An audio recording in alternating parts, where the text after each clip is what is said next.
এই মাসের যেমন সম্মান রয়েছে, এই মাসের যেমন ফজিলত রয়েছে, ঠিক অনুরূপভাবে এই মাসে যদি কেউ গর্হিত কাজ করে তাহলে অন্যান্য সময়ের তুলনায় তার সেই গুনাহের মাত্রাটাও বেশি হয় বলে প্রমাণিত হয়েছে। এই জন্য এই মাসে আমাদের কিছু বিশেষ বিশেষ আমল রয়েছে, সেগুলি করা অত্যন্ত গুরুত্বপূর্ণ, অত্যন্ত জরুরি, এবং গর্হিত এবং অপ্রয়োজনীয় কাজকর্ম থেকে, ক্রীড়া কৌতুক থেকে নিজেদেরকে হেফাজত করা, বাঁচিয়ে রাখাটাও ইমানি দায়িত্বের মধ্যে পড়ে। এই জন্য আসুন, এই মাস নিয়ে আসছিল আমাদের জন্য রহমত, এই মাস আমাদের জন্য ছিল ক্ষমার মাস, এই মাস ছিল রহমতের মাস।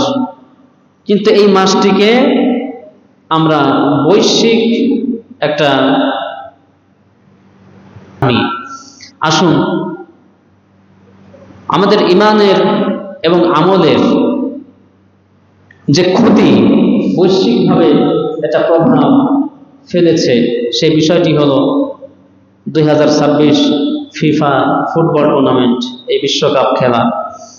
এই বিশ্বকাপ খেলা মুসলমানদের এবং ইহুদি খ্রিস্টান অন্যান্য সকল ধর্ম বর্ণের মানুষদেরকে একদম একাকার করে ফেলেছে।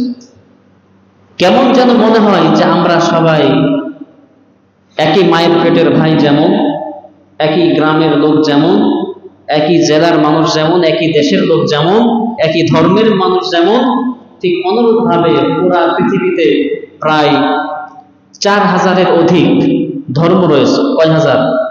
4000-এর অধিক ধর্ম। একটা এসে দেখলাম 4300 কিছু সামথিং, আরো বেশি আছে। তো এই যে 4-5 হাজার ধর্মের মধ্যে মুসলমান, ইসলাম ধর্ম হলো স্বতন্ত্র একটি ধর্ম, এবং সব থেকে বড় ধর্মের মধ্যে মুসলমানদের সংখ্যা হলো, মুসলমানদের স্থান হলো 2য় নম্বরে, মানে জনসংখ্যার দিক থেকে মুসলমানদের অবস্থান হলো পৃথিবীতে 2 নম্বরে, 1 নম্বরে আছে খ্রিস্টানেরা। তো এই জন্য এই ফিফা 2026 ফিফা বিশ্বকাপ ফুটবল এই টুর্নামেন্ট এমন একটা অবস্থা করে ফেলেছে যে মুসলমান, হিন্দু, খ্রিস্টান, বৌদ্ধ, নাসারা, মাজুসি, যত ধর্ম হোক না কেন, মনে হয় যেন আমরা সবাই একই ধর্মের, আমাদের নিয়ম সব একই রকম, আমাদের লক্ষ্য উদ্দেশ্য একই, এরকমটা কেমন যেন ভাব মনে হয় আমাদের কার্যকলাপে। এখন আসুন, অনেকে বলে যে ইসলাম আসলে সব জায়গায় টানেন কেন, ইসলাম সব জায়গায় টেনে আনেন কেন? ইসলামের কথা বললে, কোরআন হাদিসের কথা বললে, ধর্মের বাণী শোনালে অনেকে বলেন যে ইসলাম আসলে সব জায়গায় চলে না, ইসলাম সব জায়গায় আনা ঠিক না। এরকমটা অনেকে বলে না? অনেকে এরকম কথা বলে। এই কথা কারা বলে, আজকে আমরা তাদের পরিচয় জানবো ইনশাআল্লাহ। এই কথাগুলি কাদের মুখ থেকে বের হয় যে ইসলাম আসলে সব জায়গায় চলে না, সব জায়গায় ইসলামের কথা ঢুকানো ঠিক না, ইসলাম চলবে মসজিদে, মাদ্রাসায়, মক্তবে, মাহফিলে ইত্যাদি। এই কথা কারা বলে? 5 শ্রেণীর লোকেরা এই কথাগুলি বলে। আরো আমরা জানবো যে খেলাধুলা ইসলামের স্থান কি, ইসলাম খেলাধুলাকে কতটুকু সমর্থন করে, বর্তমান যে খেলা চলছে এটা কি ইসলামে হারাম নাকি হালাল, এটাও আমরা জানি, তারপরেও একটু আবার মনে করিয়ে দেবো ইনশাআল্লাহ। এরপরে আসুন আমরা প্রথম কথাটি আলোচনা করে দেখি যে ইসলাম আসলে সব জায়গায় লাগে নাকি সব জায়গায় লাগে না। এই বিষয়টা যারা বলে এরা 5 শ্রেণীর মানুষ। 1 নম্বরে হলো যারা বিধর্মী, যাদের ধর্মে বিশ্বাস নাই, অর্থাৎ ইসলাম ধর্মে যারা বিশ্বাস নাই, তাদের মুখ থেকে এরকম কথা বের হতে পারে। 2য় নম্বরে যারা মুনাফিক, যারা উপরে ধার্মিক কিন্তু ভেতরে ভেতরে ইসলামের নিয়ম কানুন, ইসলামের হুকুম আহকাম পছন্দ হয় না, অন্য ধর্মের হুকুম আহকাম নিয়ম কানুন ভালো লাগে, আর আমাদেরটা অর্থাৎ ইসলামের নিয়ম কানুন তাদের কাছে কঠিন মনে হয়, এটাকে একঘেয়েমি মনে হয়, তারা হচ্ছে মুনাফিক। তো মুনাফিকদের জবান থেকে, তাদের মুখ থেকে এই কথা বের হওয়া সম্ভব যে ইসলাম সব জায়গায় টানা ঠিক না। 3য় নম্বরে বংশগত মুসলিম কিন্তু তার ব্যক্তি জীবনে ধর্ম কর্মের কোনো বালাই নাই, মুসলমান বংশে বা মুসলমান ঘরে জন্মগ্রহণ করেছে, সেই হিসাবে মুসলমান, কিন্তু মুসলমান হিসাবে, যে মুসলিম হিসাবে তার যে ধর্ম কর্ম করার কথা ছিল তার কোনো বালাই নাই। এবং যারা ইসলাম বিদ্বেষী, অর্থাৎ যারা নাস্তিক, ইসলাম বিদ্বেষী কারা? যারা নাস্তিক তারা হচ্ছে ইসলাম বিদ্বেষী। তো এই 5 শ্রেণীর মানুষদের মুখ থেকে এই কথা বের হয় যে ইসলাম সব জায়গায় টানেন কেন? কিন্তু স্বাভাবিকভাবে যারা প্র্যাকটিসিং মুসলমান তাদের মুখ থেকে এরকম কথা কখনো আশা করা যায় না যে ইসলাম সব জায়গায় টানেন কেন। আর ইসলাম সব জায়গায় টানবেন না কেন? আপনি বলছেন ইসলাম সব জায়গায় টানেন কেন, আর আমি বলছি, ইসলাম বলছে, কোরআন বলছে, আল্লাহ বলছেন ইসলাম সব জায়গায় টানবেন না কেন? কারণ ইসলাম হচ্ছে একমাত্র ধর্ম, আল্লাহর কাছে মনোনীত একমাত্র ধর্ম হচ্ছে ইসলাম। সূরা আলে ইমরান আল্লাহ তাআলা বলছেন ইন্নাদ-দীনা ইনদাল্লাহিল ইসলাম, নিশ্চয় আল্লাহ তাআলার কাছে সবথেকে মনোনীত ধর্ম হলো ইসলাম, একমাত্র মনোনীত ধর্ম হলো ইসলাম। আর ইসলাম যারা মেনে চলে তাদেরকেই বলা হয় মুসলমান। আল্লাহ তাআলা ইব্রাহিম নবীকে বললেন আসলিম, শুধু বললেন যে তুমি আত্মসমর্পণ করো, অর্থাৎ ইসলাম মানো বা আত্মসমর্পণ করো। আর ইব্রাহিম নবী বললেন আসলামতু লিরাব্বিল আলামিন, আমি বিশ্ব জগতের পালনকর্তা রবের সামনে আত্মসমর্পণ করলাম, মানে আমি ইসলামকে মেনে নিলাম। ইসলামের মধ্যে যে বিধি বিধান রয়েছে, হুকুম হাকাম রয়েছে, সকল কথাগুলি, সকল হুকুম হাকাম, বিধি বিধান, নিয়ম কানুন আমি নির্দ্বিধায় মেনে নিলাম। এটা তো মুসলমান, যে ইসলামের সকল হুকুম হাকাম এগুলি প্রশ্নাতীত, কোন প্রশ্ন ছাড়াই আমাকে মেনে নিতে হবে, এটাই তো ইমানদার। আল্লাহকে দেখা যায় না, এজন্য কি আল্লাহকে মানবেন না? যদি তাই না মানেন তাহলে বাতাস দেখা যায় না, বাতাসকে কেমন বিশ্বাস করি? বাতাস তো দেখা যায় না, এটা অনুভব করা যায়। গাছের পাতা নড়ছে, শরীরে এসে লাগছে, অনুভব করি। শাঁসা শব্দ হচ্ছে, এটা অনুভব করি বাতাস। আমরা আত্মাকে দেখতে পাই না, কিন্তু আমাদের মধ্যে আত্মা আছে, রূহ আছে। আল্লাহকে দেখি না, এই জন্য মানবো না। আমাদের মধ্যে রূহ আছে, রূহ বা আত্মাকে কে দেখেছে? এটা অনুভব করা যায়। এই অনুভবের মধ্য দিয়ে আমরা বিশ্বাস করি আমাদের মধ্যে জীবন আছে, আত্মা আছে, রূহ আছে। কেউ যদি আপনার শরীরে আঘাত করে, আঘাত লাগার পরে যে ব্যথা অনুভূত হয়, ব্যথা কেউ দেখতে পায়? ব্যথাটা দেখা সম্ভব? বলে মাথা ব্যথা হচ্ছে, খুব মাথা ব্যথা হচ্ছে, এটা দেখাও মাথা ব্যথা কিভাবে হচ্ছে? জ্বর হলে টের পাওয়া যায়, তাপ অনুভব করা যায়, কিন্তু তাপ কি দেখা যায়? দেখা যায় না। ব্যথা দেখা যায় না, না দেখেই বিশ্বাস করতে হয় যে হ্যাঁ ব্যথা। ঠিক অনুরূপ ভাবে আল্লাহ তাআলাকেও দেখা যায় না, না দেখে যেভাবে আল্লাহর উপরে ঈমান এনেছি, বিশ্বাস এনেছি, ঠিক অনুরূপ ভাবে ইসলামের যত বিধিবিধান রয়েছে এগুলি প্রশ্নাতীত, কোনো প্রশ্ন ছাড়াই আমাদেরকে মেনে নিতে হবে, বিশ্বাস করে নিতে হবে। মনে প্রাণে কোনো প্রশ্ন থাকা চলবে না যে এটা কেন হলো না, অথবা এটা কেন হলো, এটা কেন হারাম করা হয়েছে, অথবা কেন হারাম করা হলো না, এরকম কোনো প্রশ্ন চলবে না। এটা ইসলামে হারাম করা হয়েছে, ব্যাস এটা আপনাকে মেনে নিতে হবে মনে প্রাণে। তো ইসলাম কেন সব জায়গায় টানবেন না? আল্লাহ তাআলা বলছেন, শোনো, কোরআনে কারীমের মধ্যে রব্বুল আলামিন বলছেন কুল ইন্না সলাতি ওয়া নুসুকি ওয়া মাহইয়ায়া ওয়া মামাতি লিল্লাহি রাব্বিল আলামিন। আল্লাহ পাক বলছেন যে হে রাসূল আপনি বলুন ইন্না সলাতি, নিশ্চয় আমার নামাজ, ওয়া নুসুকি আমার কুরবানি, আমার হায়াত, আমার মওত, আমার বেঁচে থাকা, আমার মরে যাওয়া, দুনিয়ায় সকল, অর্থাৎ বেঁচে থাকা মরে যাওয়া মানে কি? আমার দুনিয়ায় এই জীবন থেকে, দুনিয়ায় জন্মগ্রহণ থেকে নিয়ে মৃত্যু পর্যন্ত যত কাজকর্ম আমি করব সবকিছুই করব লিল্লাহি রাব্বিল আলামিন, একমাত্র আল্লাহ তাআলার জন্যই, তার উদ্দেশ্যেই করব। বেঁচে থাকা হবে আল্লাহর জন্য, বেঁচে যত কাজকর্ম করব সব আল্লাহর হুকুমে করব। আবার যেদিন মরে যাব আমার মৃত্যুটাও যেন আল্লাহর জন্যই হয়। তো আল্লাহ তো নিজেই বলছেন যে সকল কর্মকাণ্ড একমাত্র হবে আল্লাহর জন্য, ইসলাম মতো, ইসলামের নিয়ম কানুন অনুযায়ী। অথচ ওনাকেই বলেন যে সব জায়গায় ইসলাম চলে না, কিন্তু আল্লাহ তো বললেন যে তোমার সব জায়গায় ইসলামকে মানতে হবে। নামাজে যেমন মানো, কুরবানিতে মানো, হজে গিয়ে মানো, রমজান মাসে মানো, সব সময় তোমাকে ইসলাম মানতে হবে, এটা আল্লাহ তাআলা বলছে। এই জন্য ইসলাম ছাড়া অন্য জায়গায় যদি আমরা সময় ব্যয় করি, ইসলাম যেটাকে নিষিদ্ধ করেছে তার জন্য আল্লাহর কাছে আমাদেরকে জবাবদিহি করতে হবে। প্রিয় ভাইরা, আল্লাহ তাআলা কোরআনে কারীমের মধ্যে বলছেন আসলে মুসলমান হোক বা অমুসলমান হোক, মানুষের জন্য যা কিছু প্রয়োজন সকল কিছু বিস্তারিত সুবিস্তারিত বর্ণনা, কথা, দিক নির্দেশনা কোরআনে কারীমের মধ্যে আল্লাহ তাআলা বলে দিয়েছেন। হোক সেটা সরাসরি অথবা ইনডাইরেক্ট, অথবা ডাইরেক্ট বলেছেন যে এটা এইভাবে করো, অথবা ইনডাইরেক্ট এটাকে বলেছেন, বলা হয়েছে যে তোমরা এটাকে এইভাবে করো। কিছু স্পষ্টভাবে বলা হয়েছে, আবার কিছু অস্পষ্টভাবে বলা হয়েছে। যেগুলি অস্পষ্টভাবে বলা হয়েছে সেগুলি আল্লাহ নবী সাল্লাল্লাহু আলাইহি ওয়াসাল্লাম হাদিসের মধ্যে বিস্তারিত বলে দিয়েছেন। যেগুলি কোরআনের আয়াত দ্বারা অস্পষ্ট রয়েছে সেগুলি আল্লাহর নবী হাদিস দ্বারা স্পষ্ট করে দিয়ে গিয়েছেন যে তোমরা এই কাজগুলি এইভাবে এইভাবে করো। তাহলে কোরআন বুঝতে আর কোনো প্রতিবন্ধকতা রইল না, কোনো কঠিন কাঠিন্য রইল না। এজন্য আল্লাহ তাআলা বলছেন, وَنَزَّلْنَا عَلَيْكَ الْكِتَابَ تِبْيَانًا لِكُلِّ شَيْءٍ। আল্লাহ তাআলা বলছেন এই কোরআন আমি তোমাদের কাছে অবতীর্ণ করেছি, এই কোরআনকে তোমাদের কাছে নাজিল করলাম সমস্ত বিধি বিধান, একজন মানুষের জীবনে যা কিছু প্রয়োজন তার সকল কিছু ওই কোরআনের মধ্যে বিস্তারিতভাবে আমি বর্ণনা করে দিয়েছি। সব কিছু মানুষের জীবনে যা যা লাগবে সবকিছুই কোরআনের মধ্যে বর্ণনা করা হয়েছে।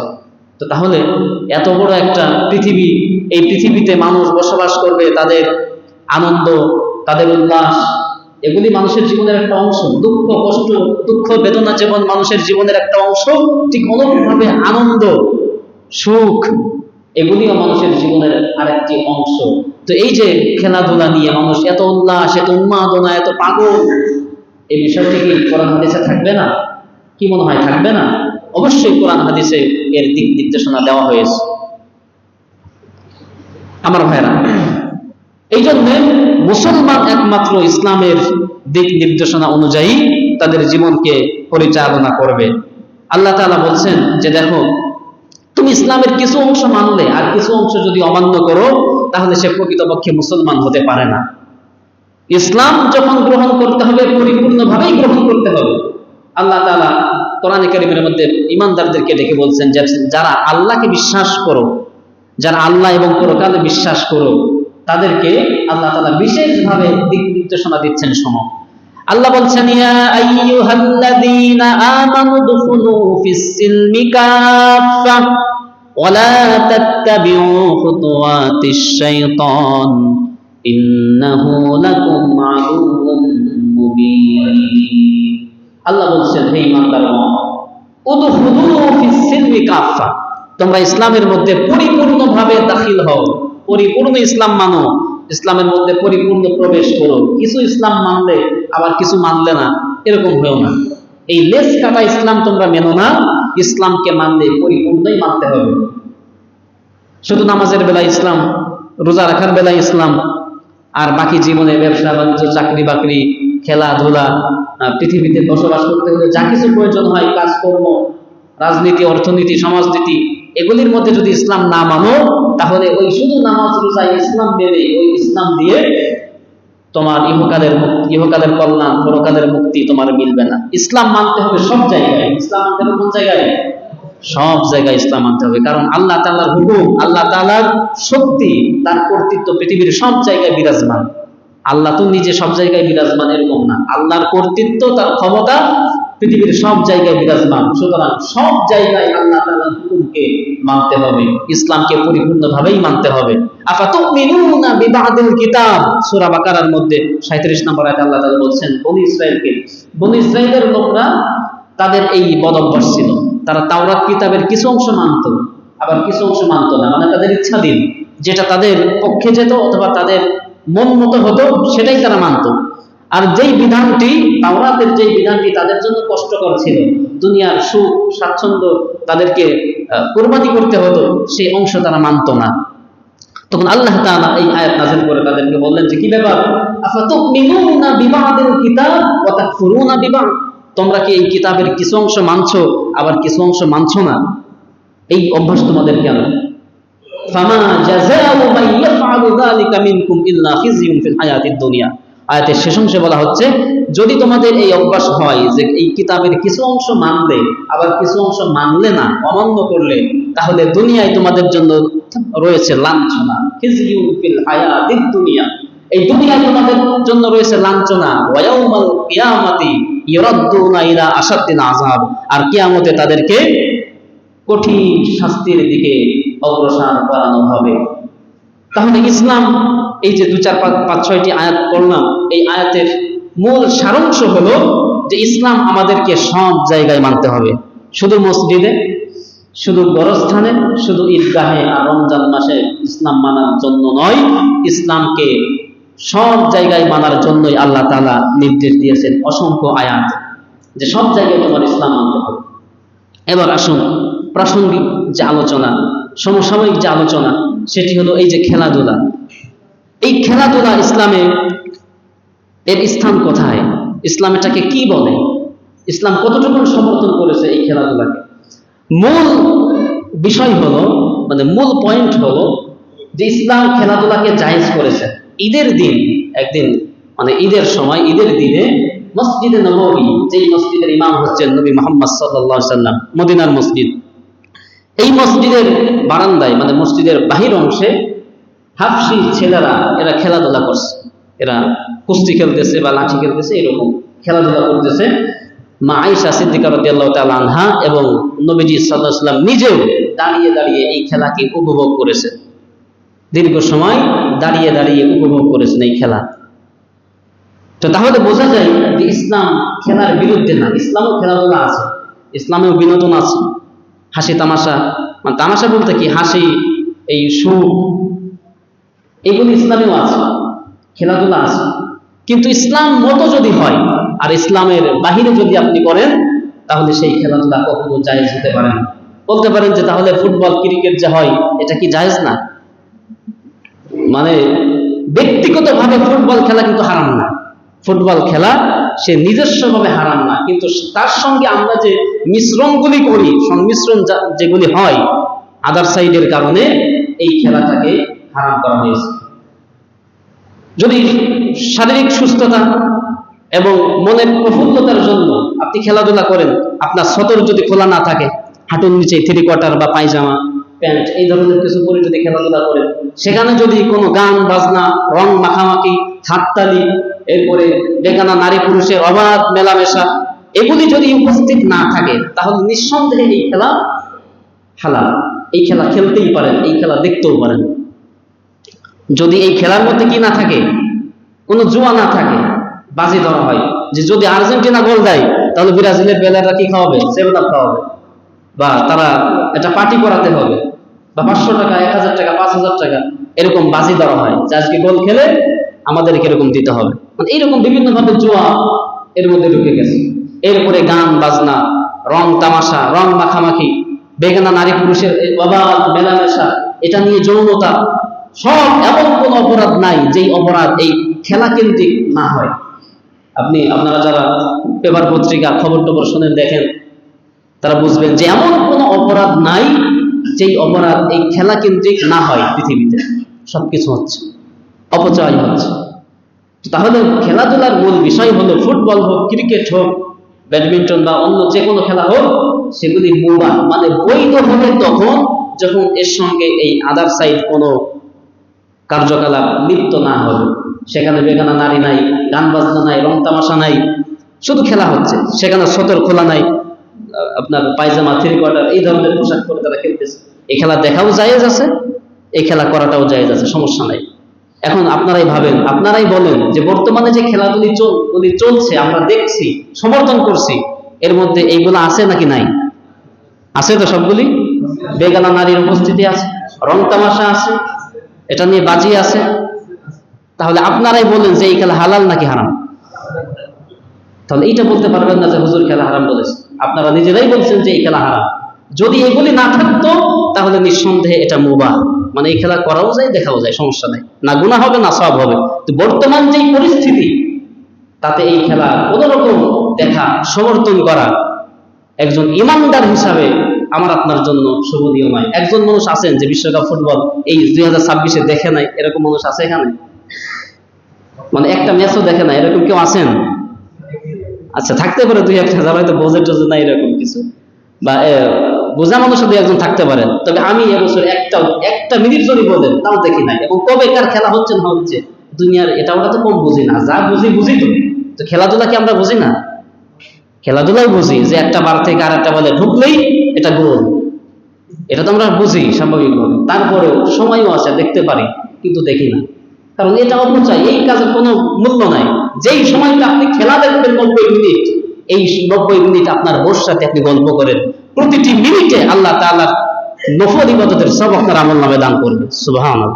যে 90 মিনিট আপনি খেলা দেখছেন, আপনার মেয়েকে কোলে করে তার সাথে খেলা করেন, আপনার ছেলের সঙ্গে সময় কাটান, প্রতিটা মুহূর্তে আল্লাহর কাছে ইবাদতের সব আপনার আমলনামায় দান করবে।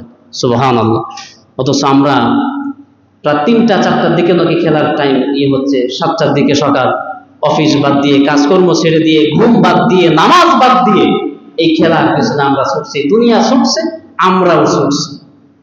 ওই যে সেই হ্যামিলনের বংশীওয়ালার মতো বাঁশি বাজাতে বাজাতে চলছে, আর তার পেছনে অসংখ্য লক্ষ লক্ষ ইঁদুর, তারা ওই বাঁশির সুর শুনে তার দিকে চলে যাচ্ছে। শেষমেশ তাদের অবস্থান কোথায় হয়েছিল? নদী, তাদের মৃত্যু। আমাদের অবস্থাও তাই। এই যে খেলা, বিশ্বকাপ দেখাচ্ছে, আমাদেরকে কান ভাঙানি দিচ্ছে, রং তামাশা চলছে, এই বংশীওয়ালার সেই বাঁশির সুর শুনে যেমন ওরা পাগল হয়ে শেষ পর্যন্ত তারা নদীতে নিমজ্জিত হলো, আমরাও যদি ওই গা ভাসিয়ে দিই বিশ্বকাপের সাথে, আমাদের শেষ অবস্থানটাও ওই ইঁদুরের মতোই হবে। এই জন্য ভাইয়েরা, যে কোনো খেলা এগুলি নিজের থেকে হারাম না, যদি না সেখানে আমরা হারামকে মিশ্রণ করি। এই জন্য আমাদের প্রত্যেকের উচিত এই ধরনের খেল তামাশা থেকে নিজেদেরকে হেফাজতে রাখা। দেখুন কি পরিমাণ অপচয় হয়। আমার মাগুরাতেই শুনলাম যে জমি বিক্রি করে, পৈতৃক ভিটা বিক্রি করে, এরপরে একটা দেশের নাম নাইবা নিলাম, বিশাল পতাকা, কিলোর পর কিলো পতাকা টানাই দিচ্ছে। টাকা পয়সা মিলাই কি করবে? জমি আছে, ওইটা বিক্রি করে দিচ্ছে। তাহলে দেখেন কত বড় নাদান, যেই ব্যক্তি জুমার দিনে 5 টাকা মসজিদে দান করতে পারে না, অথচ কোথায় আর্জেন্টিনা, কোথায় ব্রাজিল জীবনে নাম বানানো করতে পারে না, সেই নামের সেই দলের মানুষের পতাকা টানায় নিজের ভিটা বাড়ি বিক্রি করে। আস্তাগফিরুল্লাহ, নাউযুবিল্লাহি মিন যালিক। এ কত বড় হাম্ম! এ না পাবে দুনিয়া, না পাবে আখিরাত, অথচ মসজিদে 5 টাকা দেওয়ার জন্য 10 বার ভাবে। ওই একই ব্যক্তি আবার অন্য দেশের পতাকা, যার জীবনে, যাদের ভাষাও বোঝে না, মেসি কি বলবে একটা মুখ দিয়ে, এটাও জীবনে বোঝে না, অথচ তার জন্য উন্মাদ, পাগল। এটা ওই হেমিলদের বংশীওয়ালার মতোই আমাদের অবস্থা। এই জন্য খবরদার, এর পেছনে ছুটে, এটা শুধুমাত্র ধুরাশা, এর পিছনে ছুটে আমাদের না আছে দুনিয়ার লাভ, না আছে আখিরাতের লাভ। হাদিস ঘাটাঘাটি করলে মোটামুটি কয়েকটা খেলার কথা, খেলা হাদিসে হালাল করা হয়েছে বৈধভাবে। 5টি খেলা এরকম আছে। 1 নম্বরে হলো সাঁতার শেখা। সাঁতার কাটে না, এই সাঁতার শেখা, এটা হাদিস সম্মত, হাদিসে উদ্বুদ্ধ করা হয়েছে, তোমরা সাঁতার শেখো, সাঁতার খেলো। এখানেও যদি আপনি ওই নেংটি প্যান্ট পরে যদি সাঁতার কাটেন, কি সব হবে? হাদিস মানা হবে? হয়তো তাই। সাঁতার খেলে এটাও ইন্টারন্যাশনাল ভাবে খেলাধুলা হয়, ওখানে নেংটি প্যান্ট পরে খেলাধুলা, এই সাঁতার কাটে, তাহলে কি হবে? হাদিসের মধ্যে আসছে তোমরা তীর আন্দাজি শেখো, তীর নিক্ষেপণ শেখো। বর্তমানে হয়তো তীর না থাকলেও যদি এই পিস্তল বা গুলি চালানো শেখা, রাইফেল চালানো শেখা, এগুলি একই অন্তর্ভুক্ত। এই খেলাকে হাদিসের মধ্যে উদ্বুদ্ধ দেওয়া হয়েছে, তোমরা এটা শেখো, কারণ যুদ্ধের সময় এটা কাজে লাগে। এক দেশ আর এক দেশের সঙ্গে যখন যুদ্ধ লাগবে, মুসলমানদের সঙ্গে যখন অন্য ধর্মের যুদ্ধ লাগবে, বাংলাদেশের সঙ্গে যখন অন্য ধর্মের যুদ্ধ লাগবে, যদি প্রশিক্ষণ থাকে, তাহলে তার জন্য জিহাদ করা, যুদ্ধ করা সহজ হবে। এটা তাদের, এই জন্য হাদিসের মধ্যে এটাকে উদ্বুদ্ধ করা হয়েছে যে তোমরা তীরন্দাজি শেখো। এরপরে কুস্তি খেলা, এটা শক্তির পরীক্ষা, শক্তির লড়াই। কুস্তি খেলা এটাও ইসলামে জায়েজ আছে, হালাল আছে। তবে কুস্তি খেলতে গিয়ে যদি ওই কাঁচা মেরে কুস্তি খেলে, এরপরে আপনার পেন্টি পরে, ছোট্ট ছোট্ট জাঙ্গি পরে যদি কুস্তি খেলে, তা সেটাকে আর হালাল থাকে? হালাল থাকে না। না খেলা হালাল থাকে, না দেখা হালাল থাকে, সবকিছু একবার গোলমাল হয়ে যায়। এই জন্য খেলাধুলা করা, খেলাধুলা দেখা, এটা সম্পূর্ণ আমাদের নিজেদের মধ্যে হালাল হারাম, যেগুলি যদি এই হারামের মিশ্রণ না থাকে, জুয়া খেলা হয়, খেলাকে কেন্দ্র করে বাজি ধরা হয়, জুয়া খেলা হয়, এটা তো আরো বড় হারাম, এই জুয়াবাজি করা। আল্লাহ তাআলা কোরআনে কারীমের মধ্যে বলছেন, শোনো, আল্লাহ ইমানদারদেরকে ডেকে বলছেন, আল্লাহ তো জানেন যে যদিও ইমানদার মুসলমান, তারপরেও এইসব কাজে এরা যাবে।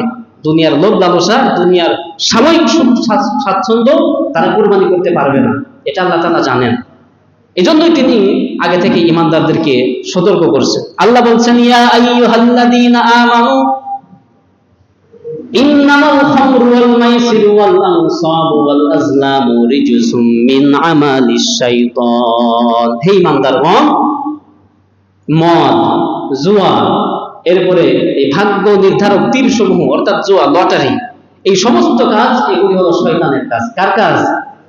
শয়তানের কাজ। ইন্নাহু লাকুম আদুউম মুবিন, আর শয়তান তো তোমাদের প্রকাশ্য দুশমন, শত্রু। এই খেলা নিয়ে সব হয়, বাজি হয়, লটারি হয়, জুয়া হচ্ছে, এটা জুয়ার অন্তর্ভুক্ত। তো তাহলে এক তো খেলা দেখার গুনাহ, চোখের জিনা, গান বাজনা শুনছে কানের জিনা, এরপরে আবার কি এই যে জুয়াবাজি করছে, লটারি করতেছে ইত্যাদি, বাজি ধরতেছে, তার গুনাহ। কতগুলি গুনাহের কাজ একসঙ্গে সে পেয়ে যাচ্ছে, মানে একটা করতে গিয়ে বাকিগুলো তার নফল ফ্রি হয়ে যাচ্ছে। এক গুনাহ করতে গিয়ে বাকি আরো আদার সাইড গুনাহ তার জন্য ফ্রি হয়ে যাচ্ছে। এই জন্য আমাদের একটু ভেবে চিনতে পথ চলা উচিত। ভালো কাজে আমরা উদ্বুদ্ধ করব, ভালো কাজের দিকে মানুষদের আহ্বান করব। হ্যাঁ, কালে আপনারা খেলার অনুষ্ঠান করেন, যেখানে সতর্কতা থাকবে না, স্কুল ফিল্ডে আপনারা টুর্নামেন্ট খেলেন, যেখানে কোনো বাজি থাকবে না, হ্যাঁ, যেখানে কোনো বেগানা নারী পুরুষের অবাধ মেলামেশা থাকবে না, গান বাজনা থাকবে না, স্বাভাবিকভাবে আনন্দ উল্লাসের জন্য ক্রিকেট খেলতেছেন, ফুটবল খেলতেছেন, ব্যাডমিন্টন, যা বলেন না কেন খেলতেছেন, কোনো সমস্যা নেই। এটা শারীরিক সুস্থতা এবং হৃদয়ের প্রফুল্লতার জন্য মানুষ খেলতে পারে, এটা বৈধ করা হয়েছে। আমার ভাইরা, তো শয়তান মানুষদেরকে এভাবে ধোঁকা দিতেই থাকবে। সূরা ইয়াসিনের 60 নম্বর আয়াত আল্লাহ তাআলা বলছেন যে আলাম আহাদ ইলাইকুম ইয়া বানি আদম, হে বনি আদম, আমি কি তোমাদেরকে এই কথা বলেছিলাম না যে আলাম আহাদ ইলাইকুম ইয়া বানি আদম আল্লাহ তা'বুদুশ শাইতান, যে তোমরা শয়তানের পদাঙ্কের অনুসরণ করবে না, অনুকরণ করবে না। ইন্নাহু লাকুম আদুউম মুবিন, কেননা শয়তান হচ্ছে তোমাদের প্রকাশ্য দুশমন। ওয়া নি'বুদুনি হাযা সিরাতুল মুস্তাকিম, তোমরা আমার পথের অনুসরণ করো, শয়তানের অনুসরণ করো না, আমার পথ অর্থাৎ আল্লাহর পথ। আল্লাহ বলছেন যে আমার রাস্তার অনুসরণ তোমরা করো, এটাই হলো সরল সঠিক রাস্তা। এই রাস্তায় কেবল তোমাদের দুনিয়ার সুখ এবং আখিরাতের কল্যাণ, দুনিয়ার কল্যাণ, আখিরাতের মুক্তি তোমাদের জন্য অপেক্ষামান। প্রিয় ভাইরা, এজন্য খেলাধুলার পেছনে আমরা না ছুটে একটু নিজেদেরকে একটু ভাবেন যে কাদের পেছনে সময় কাটাচ্ছেন। তারা জিতলেও, তারা যদি পরপর 100টাও আপনার কি বলে ট্রফি নাই, এটা আমার চারানা লাভ হবে না। তারা যদি সারা জীবন বিশ্বকাপে নাও খেলতে পারে, তাতেও আমার লস হবে না। মাঝখানে করে আমার আপনার সময় নষ্ট হচ্ছে, আমরা গুনাহ করাচ্ছি, একে অপরের সঙ্গে শত্রুতা হচ্ছে, বাড়ির সাথে সাথে, দোকানের সাথে সাথে কোন দেশের কোন পতাকা টানাচ্ছি। আহা, তাদেরকে এতই পছন্দ করে না, এত ভালোবাসি আমি তাকে। ইহুদি খ্রিস্টান যারা মুসলমানদের ঘোর শত্রু, এই যে ফিলিস্তিন আজকে এরকম একেবারে মানে গোরস্থান হয়ে গেছে, কেন জানেন? এই যে আমরা যাদেরকে, যারা আমাদের রোল মডেল এখন, যে সকল প্লেয়ার, তাদের যে রাষ্ট্রগুলি, দেশগুলি, আর্জেন্টিনা বলেন, অন্যান্য দেশ বলেন, এরা মুসলমানদের ঘোর শত্রু। আপনি একটু পড়াশোনা করেন, একটু চিন্তা ফিকির করে দেখেন, এরা খ্রিস্টান ইহুদি, এরা সব সময় ওই ইসরায়েলকে, মানে ওদেরকে পরামর্শ দিছে, টাকা দিয়ে, পয়সা দিয়ে, প্রয়োজনে সৈন্য দিয়ে হলেও ইসরায়েলকে তারা সমর্থন দিয়েছে যে মুসলমানদেরকে অর্থাৎ বাইতুল মুকাদ্দাসকে, ফিলিস্তিনকে ধ্বংস করতে হবে। আর আমরা তাদের পতাকা নিয়ে ঘরে ঘরে, দোকানে দোকানে, বাড়িতে বাড়িতে, গাড়ি মোটরসাইকেল চালাচ্ছি, আয়নার সাথে একটা বেঁধে রাখছি। আহা, কিন্তু নবীজি বলছেন মান তাশাব্বাহা বিকওমিন ফাহুয়া মিনহুম, যে ব্যক্তি যাদের মতো, যাদের সাদৃশ্য গ্রহণ করবে, কিয়ামতে সে তাদের সাথেই উঠবে। আল মারউ মা মান, হযরত ইবনে ওমর বলছেন আল মারউ মা মান আহাব্বা, যে যাকে ভালোবাসবে। যে কালকে দেখলাম একটা নিউজে 3টা মেয়ে একই এসে বলছেন যে আমি যদি পাইতাম তাহলে অমুক প্লেয়ারকে আমি বিয়ে করে ফেলতাম। আর একজন একই সাথে বলছে আমিও পাইলে বিয়ে করতাম, আর একজন বলছে আমিও চাইলে, মানে 3জনই বলছে আমরা 3জনই বিয়ে করতাম। অথচ তারা আমাদের বাংলাদেশে, তারা আমাদের মুসলমান বোন, মুসলিম বোন, আমাদের ছেলে মেয়ে, আমাদের ভাইয়েরা, বোনেরা, আজকে তাদের এই টেন্ডেন্সি হয়ে গেছে যে নিজের সতীত্ব, নিজের ইজ্জত, নিজের ধর্ম কর্ম সব ভুলে গেছে।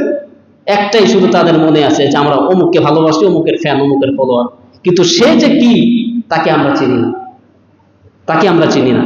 এই জন্য মুসলমান এরকম অন্ধ হবে না, অন্ধ ভক্ত মুসলমান হবে না। আমাদের একজন রোল মডেল আছেন, তার নাম হচ্ছে মুহাম্মদ সাল্লাল্লাহু আলাইহি ওয়াসাল্লাম, মানবতার ত্রাণকর্তা, যিনি মানুষের জন্য কল্যাণ নিয়ে এসেছেন, যিনি পৃথিবীর জন্য, পশু পাখির জন্য, গাছপালার জন্য যুদ্ধে গিয়েছেন। নবীজি যুদ্ধে গিয়ে তার সেনাবাহিনীকে তিনি বলছেন যে আমার সাহাবীরা, আমার সৈন্যরা, খবরদার কোনো গাছপালা কাটবে না। দেখেন, যুদ্ধের ময়দানে কোনো গাছপালা কাটবে না, কোনো বৃদ্ধ ব্যক্তিদের তাকে হত্যা করবে না, কোনো ছোট্ট ছোট্ট ছেলে মেয়ে দেখলে তাদেরকেও তোমরা ক্ষতি করবে না, কোনো ঘরে আগুন দিবে না, কারোর দোকান পোড়াবে না। এটা যুদ্ধের ময়দান, নবীজি এইভাবে বলছেন। আর আমরা সাধারণ একটু যদি খালি দলের অদল বদল হয়, সরকার যদি অদল বদল হয়, তাতে ঘর ভেঙে দিচ্ছি, দোকান পুড়িয়ে দিচ্ছি, কত কিছু করছি। এটা তো একেবারে হারাম। কিন্তু যুদ্ধের ময়দানে সবকিছুই হালাল। সেখানে গিয়েও নবীজি কি বলছেন? মিনিমাইজ করার চেষ্টা করতেছেন ওই ক্ষয়ক্ষতি, যে তোমরা মুরব্বীদেরকে হত্যা করবে না, নারীদের গায়ে হাত দিবে না, বাচ্চাদেরকে কতল করবে না, দোকান পাট পোড়াবে না, গাছপালা কাটবে না। তিনি গাছপালা, পৃথিবীর জন্য তিনি ছিলেন রহমত। আমরা তার আদর্শ বলে আজকে মানুষের আদর্শে আমরা পাগল। জার্সি পরছি, কার নাম লেখা, পিছনে কার নাম, সামনে কার নাম, কিসের লোগো, কিছুই আমরা বুঝছি না। অন্ধভাবে একজন ফ্যানের, একজন ফলোয়ারের করছি, কিন্তু মাথায় যে টুপিটা দেব, এটা আমরা অনেকে দিতে অনেক সময় ভুলে যাই না আমাদের সময়, যে এটা কার মডেল আর জার্সিটা কার মডেল। জার্সি পড়তে বললাম না, সারা মাস, 2 মাস বা 1.5 মাস খেলা হবে, সারা মাস পরে এটা পরে হাঁটতে যায়, মুততে যায়, ঘুমোতে যায়, নামাজে যায়, স্কুলে যায়, সব জায়গায় যায়, কিন্তু নামাজের সময় অনেক সময় তো টুপিটাও থাকে না। অথচ এটা ছিল মুহাম্মদ সাল্লাল্লাহু আলাইহি সাল্লামের রোল মডেল। মানুষের মডেল আমরা ফলো করতেছি, নবীর মডেলের খবর নাই। অথচ আমরা মৃত্যু হলে কি বলি? বিসমিল্লাহি ওয়া আলা মিল্লাতি রাসূলিল্লাহ, আল্লাহর নামে আর রাসূলের দলে রেখে গেলাম। অথচ নবীর একটা সুন্নাত তার জীবনে সে ফলো করে নাই। অথচ মৃত্যুর পরে ওই নবীর দলেই আমরা তাকে রেখে আসতেছি। আল্লাহ তাআলা আমাদেরকে হেফাজত করুন, সকলে বলি আমিন। মুহররম সম্পর্কে কিছু আলোচনা করার কথা ছিল, আসলে সময়ের অভাবে হলো না।